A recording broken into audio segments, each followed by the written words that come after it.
This video sponsored by mod mobile app. இது ஒரு grocery app. So இதில் எல்லா தேவையான மளிகை பொருளும் வாங்கிக்கலாம். எல்லாம் பிராண்டட் ஐட்டம்ஸ்.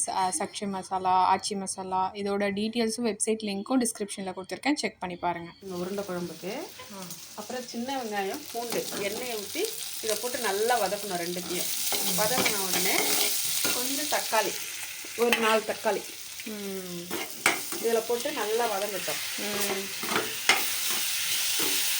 வதங்கணும். கொஞ்சம் அது கூட மிளகாய்த்தூள், தனி மிளகாய்த்தூள் 1 ஸ்பூன் இது நல்லா வதக்கிக்கணும்.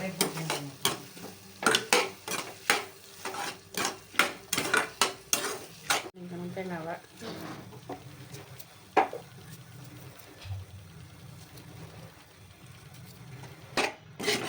இதெல்லாம் சேர்த்து அரைக்கணும். அரைக்க உண்டான பொருள் இதெல்லாம். உருண்டை குழம்புக்கு இது வடைக்கு தூள் தூளாக பொடியாக அரிஞ்சு வச்சுக்கணும். இது கூட ஒரு பச்சை மிளகாய், இது பொடியாக நறுக்கிக்கணும். பச்சை மிளகாயை கூட கொஞ்சம் கருவேப்பிலை, கொஞ்சம் இஞ்சி பூண்டு பேஸ்ட்டு, கொஞ்சம் இது, அவ்வளோதான். இதுக்கு மேலே எதுவும் போடக்கூடாது. காரத்துக்கு ஏற்ற மாதிரி. சரியாம்மா? உப்பு கொஞ்சம், அவ்வளோதான். போட்டு வடை இதை அரைச்சிக்கணும். ஃபஸ்ட்டு கடலைப்பருப்பை. வடைப்பருப்புமா இது அரைக்கிறது எப்படி அரைச்சிக்கணும்? ரொம்ப நைஸாகவும் இருக்கக்கூடாது, ரொம்ப நொரன்னு இருக்கக்கூடாது. மீடியமாக அரைச்சிக்கணும். இந்த மாதிரி அரைச்சிக்கணும். சரிங்களா? சரி.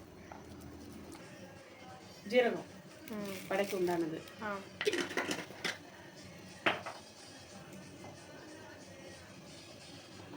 இஞ்சி பூண்டு பேஸ்ட்டு,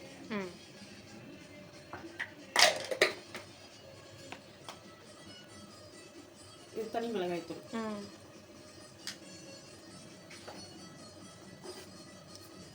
கொத்தமல்லி தழை, மல்லித்தழை,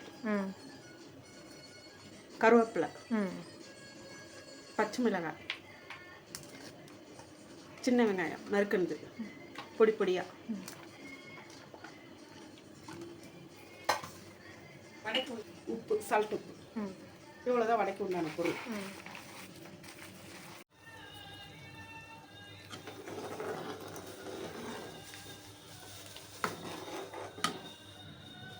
குழம்பு வச்சதில் இந்த உருண்டையை இதில் போட்டு எண்ணெயில் போட்டு பொரித்து எடுத்து அந்த குழம்புல போட்டுடணும்.